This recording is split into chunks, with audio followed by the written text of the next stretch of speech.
प्रभु की, जगत गुरु श्रीला प्रभुपाद की,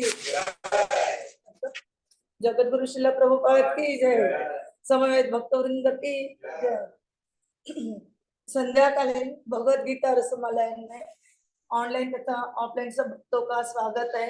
हम आज का भगवद गीता सत्र शुरू करने जा रहे हैं। भगवद गीता अध्याय 2, गीता का सार, श्लोका नंबर 72। ये आखिरी श्लोक है इस अध्याय का। और ये श्लोक में क्या बता रहे हैं, क्या सार बता रहे हैं, पूरा भगवद गीता का सार हमारे इस अध्याय में आया हुआ है। और कौन सी चीजों का इसमें वर्णन किया गया है वो हम देखने की कोशिश करेंगे। श्लोक है, एषा ब्राह्मी स्थिति पार्थ, न एनां प्राप्य विमुह्यति,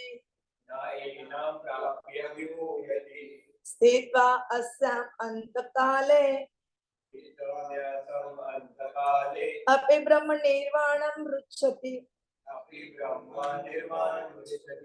एषा ब्राह्मी स्थिति पार्थ, न एनां प्राप्य विमुह्यति, स्थित्वा अस्याम् अन्तकाले अपि ब्रह्म निर्वाणं रुच्छति।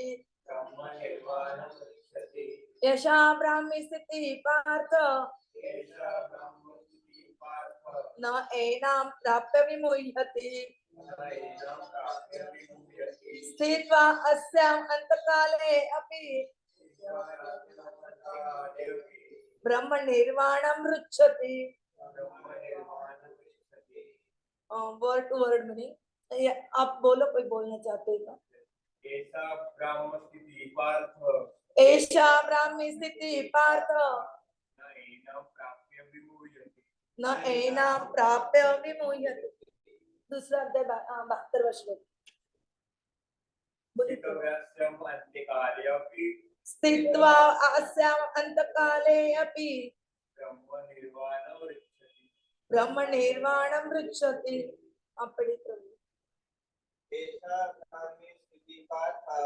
एषा ब्राह्मी स्थिति पार्थ, न एनां प्राप्य विमुह्यति, स्थित्वा अस्याम् अन्तकाले अपि ब्रह्म निर्वाणं रुच्छति। प्रभु जी आप बोलोगे? एषा ब्राह्मी स्थिति पार्थ, न एनां प्राप्य विमुह्यति, स्थित्वा अस्याम् अन्तकाले अपि ब्रह्म निर्वाणं रुच्छति।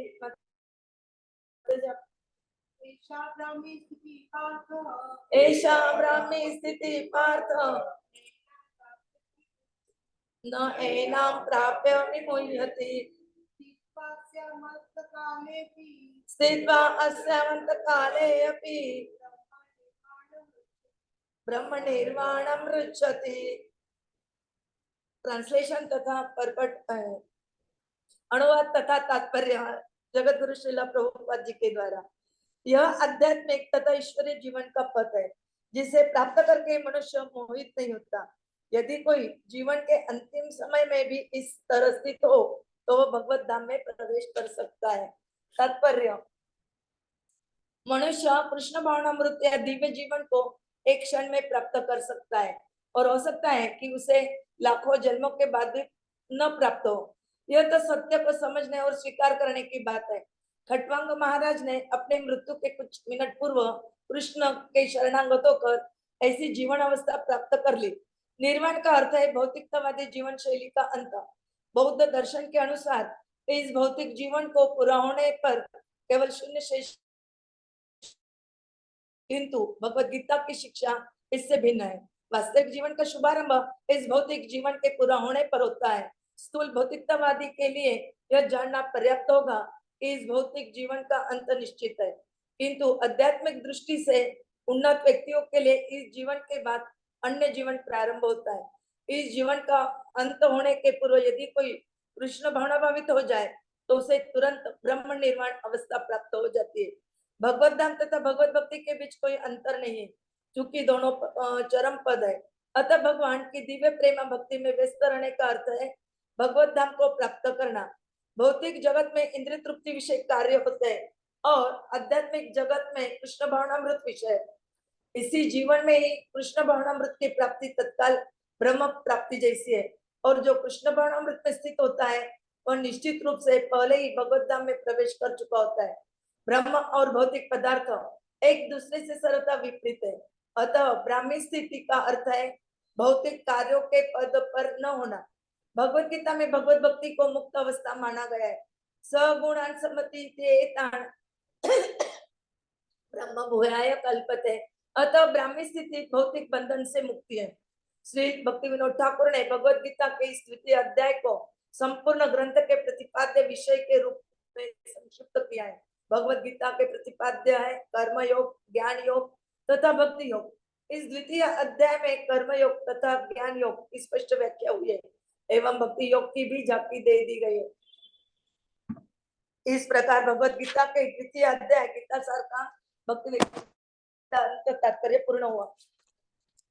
ओम अज्ञानतिमिरन्धस्य ज्ञानाञ्जनशलाकया चक्षुरुन्मीलितं येन तस्मै श्रीगुरवे नमः।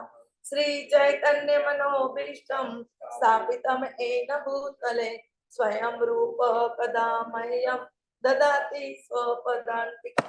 वन्देऽहं श्रीगुरो श्रीयुतपदकमलं श्रीगुरून् वैष्णवांश्च श्रीरूपं साग्रजातं सगण रघुनाथान्वितं तं सजीवं साद्वैतं सावधूतं परिजन सहितं कृष्ण चैतन्य देवं श्री राधा कृष्ण पदान् सगण ललिता श्री विशाखान्वितं च।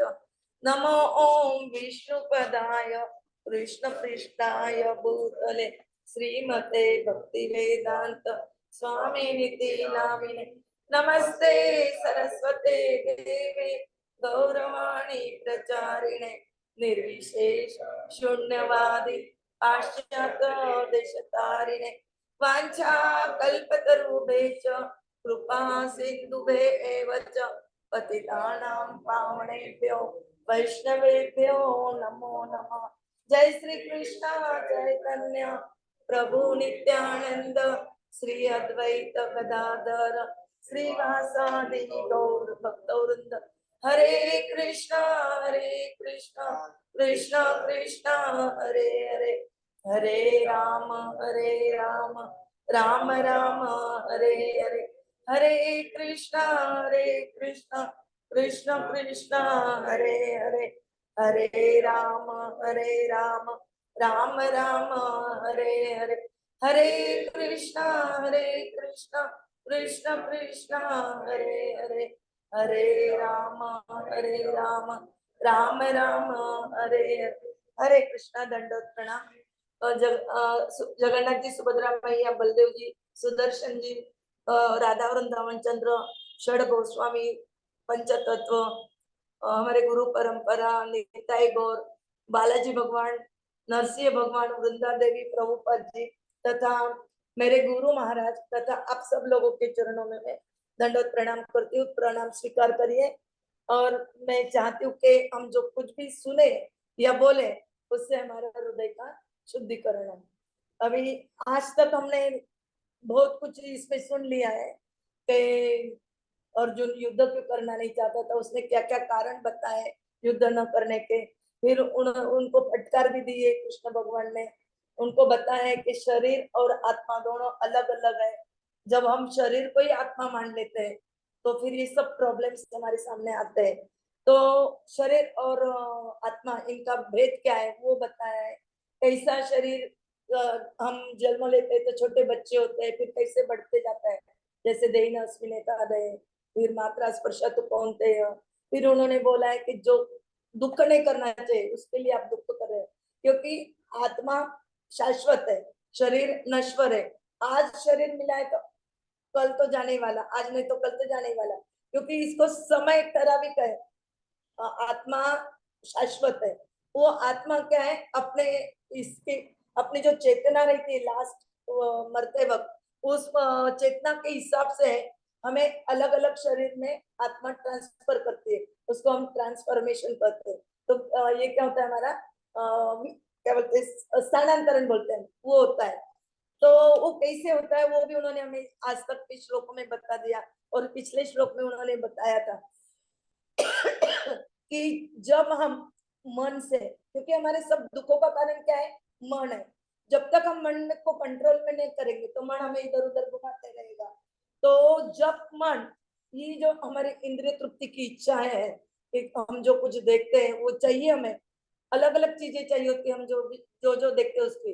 तो ये जो हमारे इंद्रिय तृप्ति की इच्छा है कि उससे मुझे सुख प्राप्त हो, मैं शायद गोवा चले जाऊं, पिकनिक के लिए जाओ तो मुझे सुख प्राप्त होगा, ऐसे लगता है। और मुझे शायद 20,000 रुपए की साड़ी मिल जाए, वो यदि मैं पहनूं तो मुझे बहुत अच्छा लगेगा। ऐसे अलग अलग इच्छाएं निर्माण होती है, लेकिन हमें असली क्या सुख है वो मालूम नहीं। हम केवल सुख ढूंढने के पीछे भागते हैं, इधर गए तो मिलेगा, उधर गए तो मिलेगा, लेकिन असली जो सुख है हमारा इन चीजों में नहीं है, क्योंकि ये सब क्या है, नश्वर है, नाशवान है, आज न कल नष्ट होने वाली है। केवल जो शाश्वत है वो हमारा आत्मा है। तो हमें आत्मा जो चाहिए, ऐसे बोला जाता है कि हम क्या करते हैं, हमें जो चाहिए वो हम करते हैं, लेकिन भगवान को जो चाहिए वही होता है। यदि हमें भगवान को जो चाहिए वो जो करे हम, तो फिर हमें जो चाहिए वो भगवान करेंगे, ये हमें ध्यान में रखना है। तो हमें कभी भी अपने मन से हिसाब से नहीं करना है। भगवान को किसमें अच्छा लगता है, क्या अच्छा लगता है, और भगवान के लिए हमें कैसी सेवा करनी है, कैसे उनकी शरणागति प्राप्त करनी है, ताकि हम भक्ति में आगे बढ़ सके, इस पे हमें विचार करना है। अभी यहाँ पे उन्होंने बताया है ब्राह्मी स्थिति, ब्राह्मी यानी आध्यात्मिक स्थिति यानी म्हणजे स्टेज। हम ऐसे स्थिति पे आते हैं जब हमें समझता है कि आत्मा और शरीर में भेद है, आत्मा यानी शरीर नहीं है और भगवान है।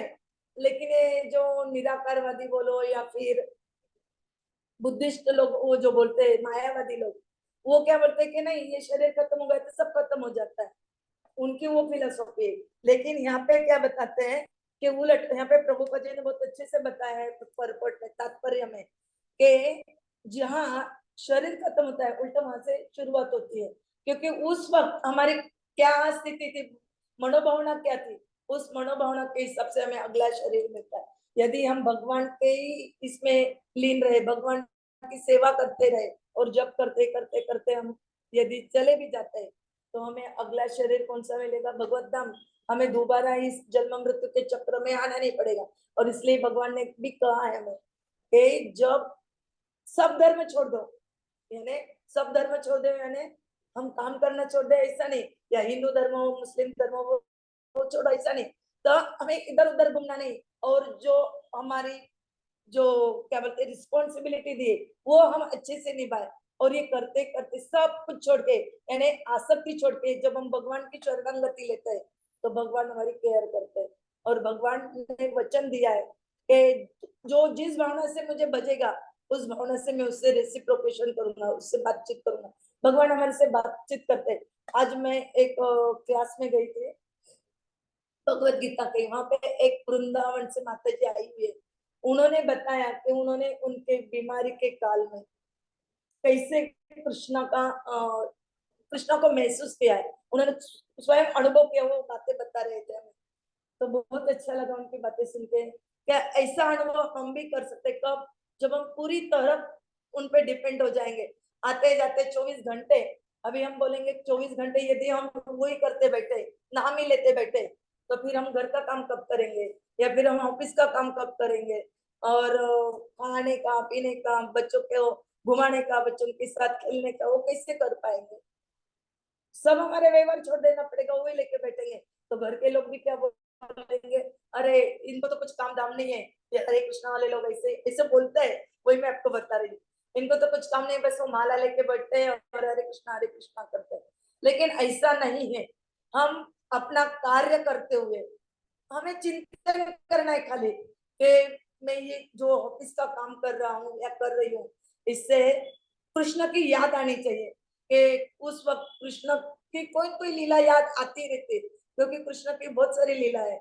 अभी हम घर में खाना बना रहे तो हमें तब याद आ जाता है कभी कभी कि यशोदा मैया ऐसे माखन बनाती थी, तो कृष्ण कैसे चोरता था, उनको माखन चोर कैसे बोलते थे, और वो माखन कैसे बंदरों को खिलाते, ये भी हमें याद आ गया। तो हो गया, हमारा भक्ति का ही कार्य हो गया हो। और जब हम ये आध्यात्मिक कार्य के बारे में सोचने लगते हैं, आध्यात्मिक चीजों के बारे में सोचने लगते हैं, तो हमारी वो जो स्थिति प्राप्त होती है वो दिव्य रहती है, और उसे ही यहाँ पे इन्होंने ब्राह्मी स्थिति कहा है। और विमुह्यति यानी मोहित नहीं होना। और ये स्थिति जब आ जाती है, ब्राह्मी स्थिति आती है, तब हम मोहित नहीं होते।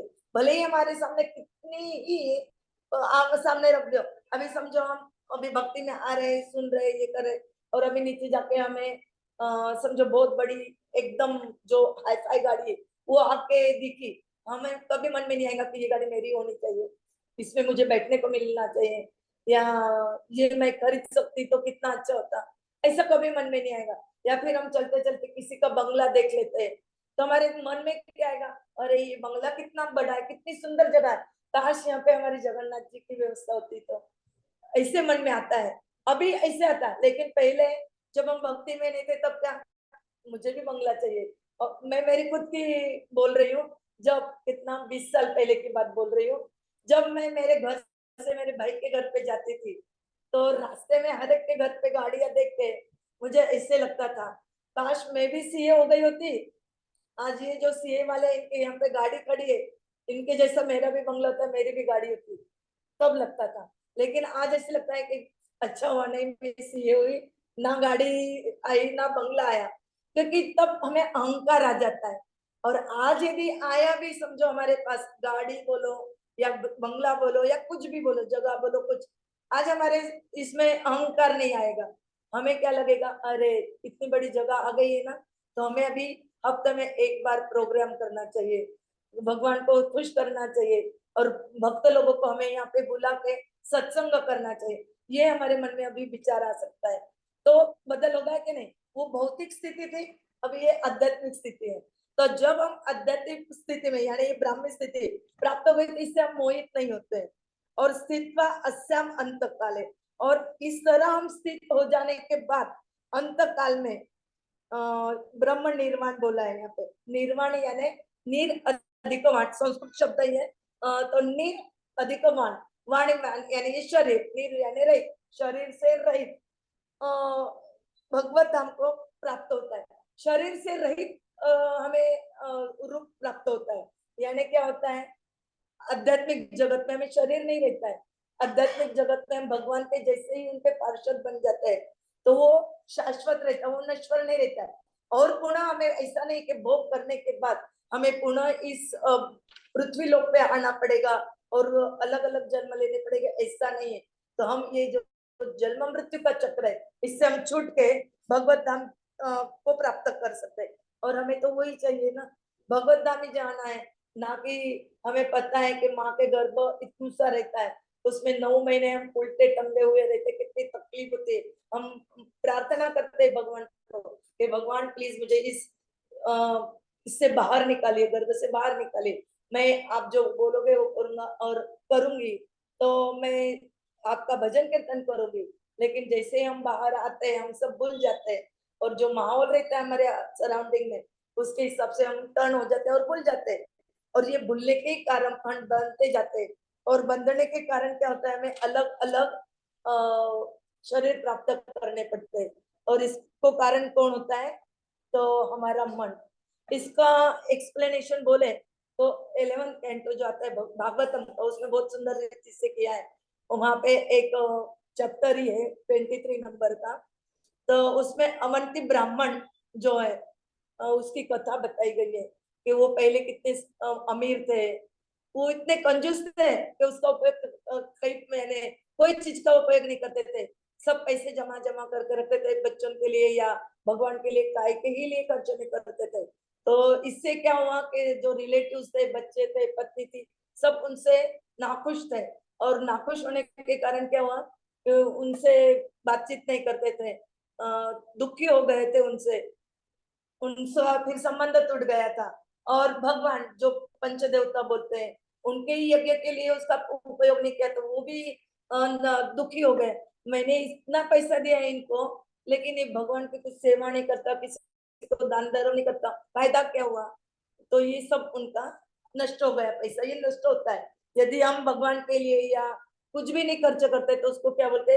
यक्ष रक्षण करते, कुबेर का जो धन की रक्षा यक्ष करते, वैसे ही ये ब्राह्मण धन की रक्षा कर रहा है, ऐसे समझा जाता था। तो फिर ये सब खत्म होने के बाद उन्होंने समझ लिया, उन्होंने कभी दोष नहीं दिया, ना परिवार को दोष दिया, ना भगवान को दोष दिया, उन्होंने ना अपने कर्म को दोष दिया, ना उनके एक्टिविटीज को दोष दिया। उन्होंने क्या किसको दोष दिया? तो अपने मन को दोष दिया कि मेरे मन के कारण ये सुख दुख है, मेरा मन मेरे कंट्रोल में नहीं है, मेरा मन कंट्रोल में न होने से क्या हुआ, वो इधर उधर भटका रहा है।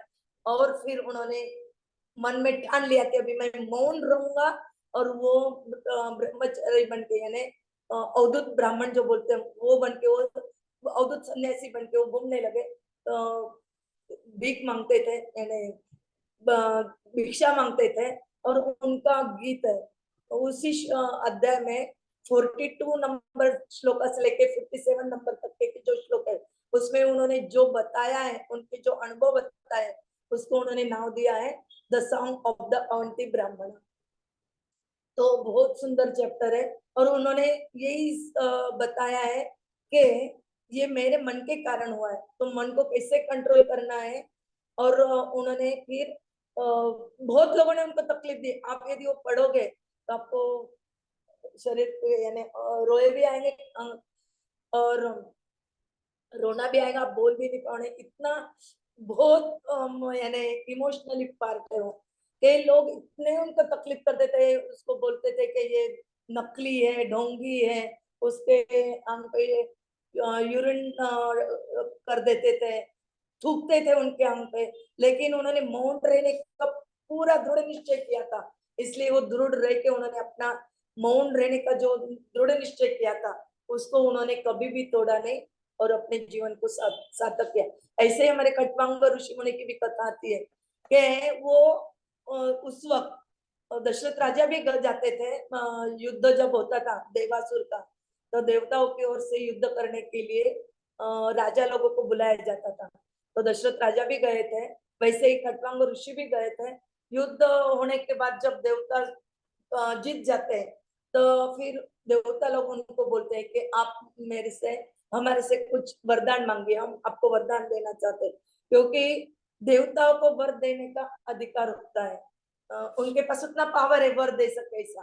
तो फिर उन्होंने, अभी हमारे जैसा होता तो हम बोल देते कि अभी ये कहाँ है, वो युद्ध करने के लिए स्वर्ग में, मुझे स्वर्ग में रहना है, मुझे ऐसा चाहिए वैसा चाहिए, स्वर्ग में अप्सराएं रहती है, नित्य गायन चलते रहता है, मुझे वो चाहिए, एंजॉयमेंट।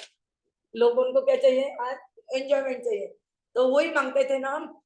लेकिन उन्होंने वैसे नहीं किया, उन्होंने क्या बोला, आप पहले मुझे बताओ कि मेरी आयु कितनी है।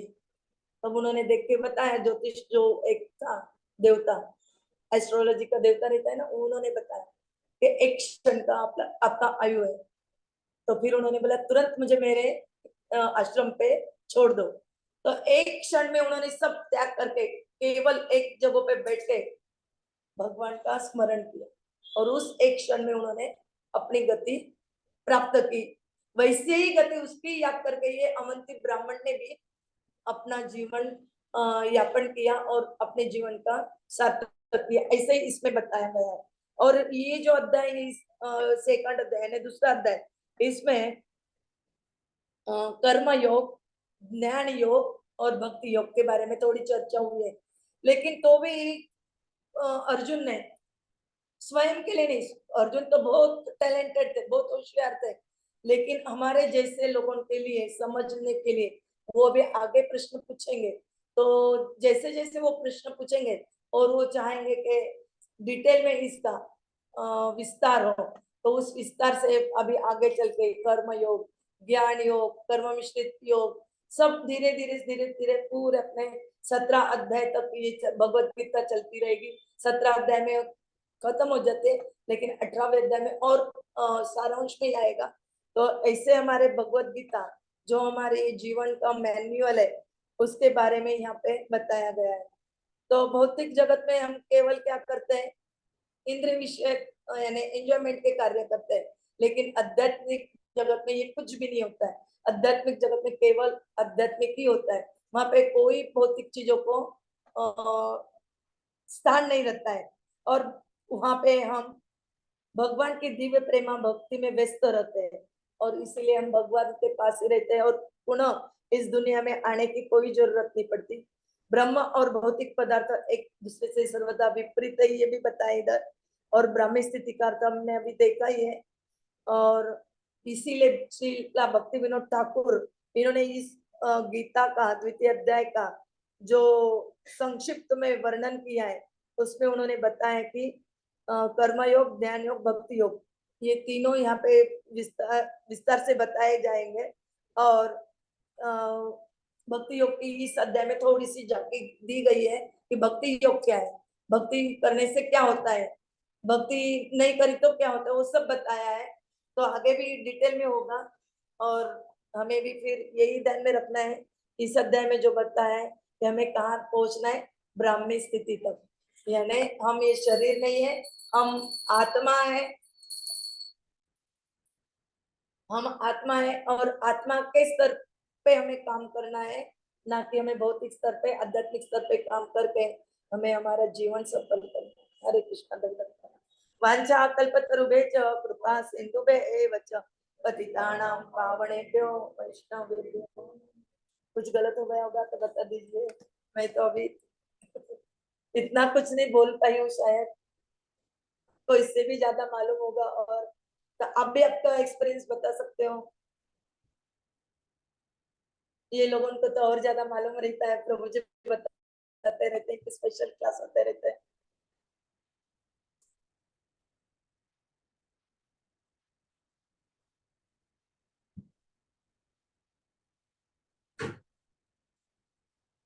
कोई प्रश्न होगा ऑनलाइन तो पूछ सकते हो। हरे कृष्णा।